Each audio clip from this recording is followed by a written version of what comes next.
കേരളത്തിൽ ആദ്യമായിട്ട് ഓടുന്ന സ്വാശ്രയ കാർഷിക വിപണി ഇതാണ്. ഈ വിപണിയെ പിന്തുടർന്നുകൊണ്ടാണ് കേരളത്തിലെ 700-ലധികം വിപണികൾ ഇവിടുന്ന് കണ്ട് പഠിച്ച് ഇവിടുത്തെ ബയലോ തന്നെ അവർ കടം വാങ്ങിക്കൊണ്ട് അവരുടേതായിട്ട് എഴുതി ഉണ്ടാക്കി നടക്കുന്നു. ഞങ്ങൾ പലതവണ ഇപ്പോൾ ഇതിനുവേണ്ടി ഞങ്ങൾ ജില്ലാ അടിസ്ഥാനത്തിൽ ഞാൻ ഇതിനൊരു അസോസിയേഷൻ ഉണ്ടാക്കി മാർക്കറ്റുകളുടെ.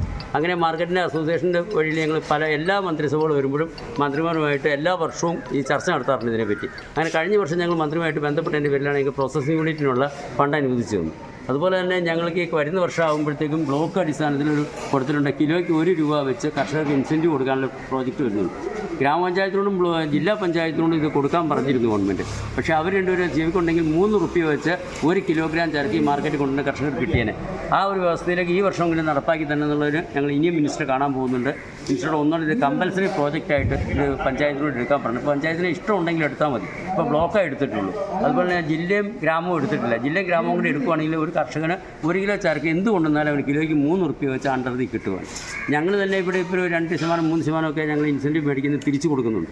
അത് അടുത്ത വർഷം കഴിഞ്ഞപ്പോൾ ഞങ്ങളുടെ പ്രോസസ്സിംഗ് യൂണിറ്റ് നല്ല രീതിയിൽ റണ്ണിങ്ങിലായി കഴിഞ്ഞിട്ട് കർഷകനുണ്ടല്ലോ ഒരു 5 മുതൽ 10% വരെ ഇൻസെൻറ്റീവ് കൊടുക്കാൻ സാധിക്കുന്നു അടുത്ത വർഷം മുതൽ. ഈ പ്രോസസ്സിംഗ് യൂണിറ്റ് എന്തൊക്കെ സാധനങ്ങളാണ് ഉണ്ടാക്കുന്നത്? ഈ പ്രോസസ്സിംഗ് യൂണിറ്റ് ഉണ്ടാക്കുന്നതെന്ന് വെച്ചാൽ കപ്പ, വാഴയ്ക്ക, പിന്നെ ചേമ്പ്, ഉരുളക്കിഴങ്ങ്, അതുപോലെ തന്നെ പപ്പടവട, കടല, ഇതിന് 6 കൂട്ട സാധനങ്ങളാണ് ഇപ്പോൾ ഇവിടെ ഇട്ടടിക്കുന്നത്. ഇതിവിടെ തന്നെ വിൽപ്പന നടത്തുകയാണോ? ഇവിടെ തന്നെ വിൽപ്പന നടത്തും. ഈ ശനിയാഴ്ച ദിവസങ്ങളിൽ മിക്കവാറും ഇവിടെ ഉൽപ്പാദിപ്പിക്കുന്നതിൻ്റെ ഒരു 80% വിറ്റ് പോകും. പിന്നെ ഇടയ്ക്കുള്ള ദിവസങ്ങളിൽ ഓഫീസ് ദിവസം ഉണ്ട്, അന്നും വന്ന ആൾക്കാർ വാങ്ങിച്ചുകൊണ്ട് പോകും.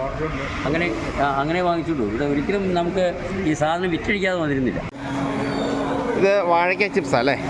എന്തൊക്കെ സാധനങ്ങളാണ് നമ്മളിവിടെ ഉണ്ടാക്കി കൊടുക്കുന്നത്? നമ്മൾ കപ്പ ഉണ്ടാക്കുന്നുണ്ട്, ചേമ്പ് ഉണ്ടാക്കുന്നുണ്ട്, വാഴയ്ക്ക ഉണ്ടാക്കുന്നുണ്ട്, മിക്സറുണ്ട്, പക്കാവടയുണ്ട്, പപ്പടവടയുണ്ട്, എല്ലാ ഐറ്റങ്ങളും എല്ലാ ഐറ്റം നമ്മൾ ലൈവായിട്ട് ഉണ്ടാക്കി കൊടുക്കാം. എല്ലാ ദിവസവും ഉണ്ടാവും ഇത് ഉണ്ടാക്കി കൊടുക്കുന്നത്? ശനിയാഴ്ച ഒരു ദിവസം മാത്രം, മാർക്കറ്റിൻ്റെ ദിവസം മാത്രം കമ്മിറ്റി ഞങ്ങൾ കൂടി ചെയ്ത് കൊടുക്കുക. അല്ലാത്ത ദിവസങ്ങളിലോ? അല്ലാത്ത ദിവസങ്ങളിൽ ഓർഡർ ഉണ്ടെങ്കിൽ നമ്മളിവിടെ സാധനം എടുത്തു കൊടുക്കും. അല്ലെങ്കിൽ ഇത് ജോലിക്കാരുണ്ടോ ഇതിനകത്ത്? നമ്മളിപ്പോൾ ഒരു പാചകക്കാരുണ്ട്, പിന്നെ ഇതിൻ്റെ ഈ കമ്മിറ്റി സൊസൈറ്റിയുടെ കമ്മിറ്റി അംഗത്തിൽപ്പെട്ട ഒരാൾ ഇൻചാർജ് ഉണ്ട്. ഇത് എങ്ങനെയാണ് നമ്മളിത് വിൽക്കുന്നത്?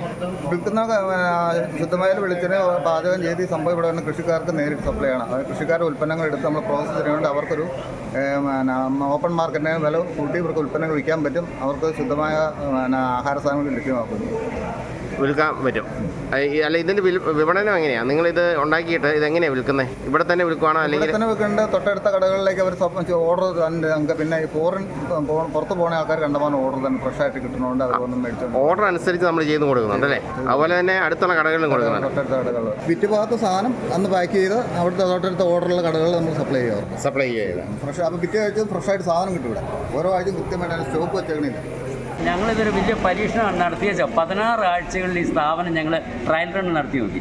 അത് പൂർണ്ണമായിട്ട് ലാഭകരമാണെന്ന് ബോധ്യപ്പെട്ടതിനാണ് ഔദ്യോഗികമായിട്ട് ഉദ്ഘാടനം ചെയ്ത് സർക്കാരിൻ്റെ ഫണ്ടുകൾ സ്വീകരിച്ചത്. സർക്കാരിൻ്റെ ഫണ്ടുകൾ ഞങ്ങൾ മുഴുവൻ ലാഭം ഇത് മുന്നോട്ട് കൊണ്ടുപോകാമെന്ന് ഉറപ്പ് കിട്ടിയതിന് ശേഷമാണ് സർക്കാരിൻ്റെ 2 ലക്ഷത്തിലധികം രൂപയുടെ ഫണ്ട് മേടിച്ച് ഞങ്ങൾ ഇതിൽ ഔദ്യോഗികമായിട്ട് ഇത് മുന്നോട്ട് പോകാൻ തീരുമാനിച്ചത്. അല്ലാതെ നമുക്ക് സർക്കാരിനെയോ അല്ലെങ്കിൽ പൊതുജനങ്ങളെ കബളിപ്പിച്ച ഒരു പൈസ ആവശ്യമില്ല. അപ്പോഴിത് സംഭവിക്കുന്നത് എന്താണെന്ന് വെച്ചാൽ നമുക്കിത് വിറ്റഴിക്കാൻ പറ്റാത്തൊരു സാഹചര്യം വരാറുണ്ട്. അങ്ങനെ ഒരു സാഹചര്യം ഇവിടെ നേരിട്ടിട്ടില്ല. ഇവിടെ നമ്മൾ ഏറ്റവും ഗുണനിലവാരത്തിൽ ഏർക്കുന്ന ശുദ്ധമായ വെളിച്ചെണ്ണ നമ്മൾ മില്ലുകളിൽ ചെന്ന് നേരിട്ട് എണ്ണ വാങ്ങിച്ചുകൊണ്ട് വരുന്നു. നാടൻ ഏത്തക്കായും എടുത്ത് വറക്കുന്നു, അതുപോലെ കപ്പ വറക്കുന്നു, ചേമ്പ് വറക്കുന്നു. അതെല്ലാം ഈ നാട്ടിൽ നിന്ന് എടുക്കുന്ന സാധനം തന്നെ, ഈ വിപണിയിൽ നിന്ന് തന്നെ എടുക്കുന്നു. അപ്പോൾ അതിൽ നിന്ന് കർഷകനൊരു ചെറിയ മെച്ചം. നമ്മൾ ഈ വിപണി കണ്ടമാനം വില ഇടിഞ്ഞു പോകുന്ന സമയത്ത് ഇതൊരു കുറേയെങ്കിലും പ്രോസസ്സ് ചെയ്താൽ മുന്നോട്ട് പോകാം. ഈ പ്രോസസ്സിംഗ് യൂണിറ്റുകൾ അടുത്ത വർഷം കുറച്ചുകൂടി കുറേയോടെ ഇത് ഊർജ്ജസ്വലമാക്കാൻ ഉദ്ദേശിക്കുന്നുണ്ട്. ആഴ്ചയിൽ ഒരു ദിവസം നമ്മളുണ്ടല്ലോ 2-3 ദിവസമാക്കി എടുത്തു കഴിഞ്ഞ് ഉൽപ്പന്നം ഞങ്ങൾ റൂട്ടുകളിൽ സെയിൽ ചെയ്യണമെന്ന് ആഗ്രഹമുണ്ട്. അപ്പോൾ ഞങ്ങളുടെ എല്ലാ ലൈസൻസും ഉണ്ട്. ഞങ്ങൾക്ക് ഫാസിയുടെ ലൈസൻസ് എല്ലാം ഉണ്ട്. എല്ലാം ഇതുകൊണ്ട് നമ്മുടെ ഇന്ത്യയിൽ എവിടെയും ഉൽപ്പന്നം വിൽക്കാവുന്ന ഒരവസ്ഥയുണ്ട്. അപ്പോൾ അതുകൊണ്ട് ഞങ്ങൾ അടുത്ത വർഷം ഈ ഉൽപ്പന്നം കുറേയോടെ ലാഭകരമായിട്ട് ഇത് വിറ്റഴിച്ചാൽ കർഷകന് കൂടുതൽ നേട്ടം ഉണ്ടാക്കാമെന്ന് ഉദ്ദേശമുണ്ട്. സംസ്ഥാന സർക്കാർ കാർഷിക മേഖലയ്ക്ക് ഉണർവ് നൽകുന്നതിന് വേണ്ടി FPOകൾ രൂപീകരിച്ചിട്ടുണ്ട്. ഇപ്പം കോട്ടയം ജില്ലയിൽ തന്നെ 8 FPOകൾ രൂപീകരിക്കുകയും അതിൻ്റെ പ്രവർത്തനം നടത്തുന്നുണ്ട് കഴിഞ്ഞ 2 വർഷക്കാലമായിട്ട്. അപ്പോൾ ഓരോ FPOകൾക്കും ഓരോ വർഷം 5 ലക്ഷം രൂപ വെച്ച് ഇതിൻ്റെ പ്രവർത്തന ഫണ്ട് നൽകുകയും, അപ്പോൾ അതൊക്കെ ഇപ്പം അതിൻ്റെ പ്രവർത്തനമൊക്കെ മരവിച്ച് നിൽക്കുക. അപ്പോൾ ആ ഫണ്ടുകൾ നിങ്ങൾക്ക് ലഭിച്ചാൽ ഗുണകരമാകുമോ? ഈ ഫാർമേഴ്സ് പ്രൊഡ്യൂസേഴ്സ് ഓർഗനൈസേഷൻ എന്ന് പറഞ്ഞ സർക്കാർ ഞാൻ പറഞ്ഞ തല്ലിക്കൂട്ടിയൊരു സംഘടനയാണ്. ആ സംഘടന കടലാസിലല്ലാതെ പ്രവർത്തനത്തിലോ കർഷകർക്ക് യാതൊരു പ്രയോജനം ചെയ്യുന്നില്ല.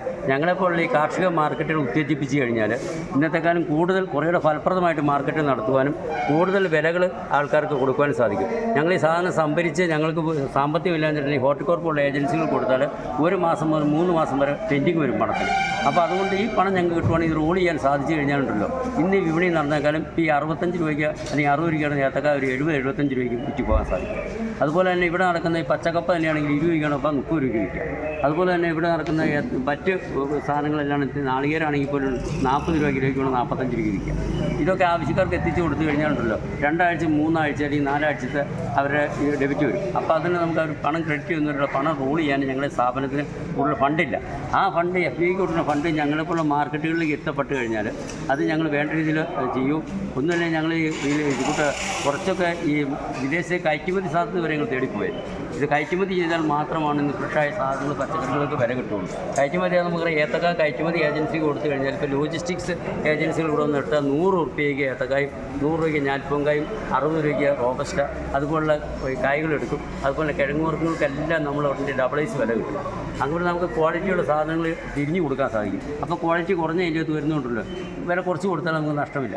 ആ രീതിയിൽ പോകണമെങ്കിൽ ഈ FOയുടെ ഫണ്ടുകളുണ്ടല്ലോ ഈ ഫാർമേഴ്സ് പ്രൊഡ്യൂസേഴ്സ് ഓർഗനൈസേഷൻ കൊടുക്കുന്ന ഫണ്ടുകൾ ശരിക്കും ഫാർമേഴ്സ് പ്രൊഡ്യൂസേഴ്സ് ഓർഗനൈസേഷൻ ഞങ്ങളുടേത് പോലുള്ള ഈ കാർഷിക മാർക്കറ്റിലാണ്. ഇങ്ങനെ ഓർഗനൈസേഷൻ ഇന്നിപ്പോൾ എറണാകുളം ജില്ലയിൽ 42 എണ്ണം നല്ല പൂർണ്ണ രീതിയിൽ പ്രവർത്തിക്കുന്നത് ഭാഗ്യമായിട്ട് പ്രവർത്തിക്കുന്നത് 30 എണ്ണമുണ്ട്. അപ്പോൾ അങ്ങനെ 72 മാർക്കറ്റുകൾ ഉണ്ട്. പക്ഷേ ഇതിൽ ഏറ്റവും നന്നായിട്ട് പ്രവർത്തിക്കുന്നത് എറണാകുളം ജില്ലയിലെ പണ്ടപ്പള്ളിയും കൂത്താട്ടുകളാണ് ഏറ്റവും കൂടുതൽ ബിസിനസ് നടക്കുന്ന മാർക്കറ്റ്. മറ്റ് മാർക്കറ്റുകളെന്ന് പറഞ്ഞാൽ VFPCയുടെ 2 എണ്ണമുണ്ട്. അത് ഗവൺമെൻറ് ലെവലിൽ നടത്തുന്നതാണ്. ഇവിടെ പീരമ്പാറയുണ്ട്, മംഗലത്തോടെയുണ്ട്. ആ വിപണികളുണ്ട്. അവിടെയൊക്കെ നടക്കുന്ന കർഷകനെ സംബന്ധിച്ച് ഒരു മെച്ചവുമില്ല. ഒരു തവണ നിങ്ങൾ മംഗലത്തോടെയോ അല്ലെങ്കിൽ കീരമ്പാറയോ ചെന്നാൽ അറിയാം അവിടെ കച്ചവടക്കാർ ചവിട്ടി കൂട്ടി വാങ്ങിക്കുന്ന ഒരു സമ്പ്രദായമാണ്. ഇപ്പോൾ ഈ പൈനാപ്പിൾ തന്നെയാണെങ്കിലും ഇവിടെ മേടിച്ച് കഴിഞ്ഞിട്ടുണ്ടെങ്കിൽ ഒരു 5 വട്ടമായിട്ട് തിരിഞ്ഞ് കൂട്ടിയിട്ടുണ്ടല്ലോ. ഒരു 30 രൂപയ്ക്കാണ് പൈനാപ്പിളിന് 10 രൂപ ആവറേജ് കിട്ടിയ. അത് മംഗലത്തോടെ ചെന്നെങ്കിൽ മനസ്സിലാവും. ഇതുപോലെ 100% കർഷകർക്ക് സ്വാതന്ത്ര്യമുള്ള കർഷകർ വരെ നിശ്ചയിച്ച് കർഷകന് ഇടപെടാവുന്നൊരു മാർക്കറ്റ് സംവിധാനമാണ് നടക്കുന്നത്. എല്ലാ പഞ്ചായത്തുകളിലും ഇതുപോലുള്ള മാർക്കറ്റുകൾ സജീവമായി കഴിഞ്ഞാൽ കർഷകർക്ക് ഏറെ ഗുണം ചെയ്യും.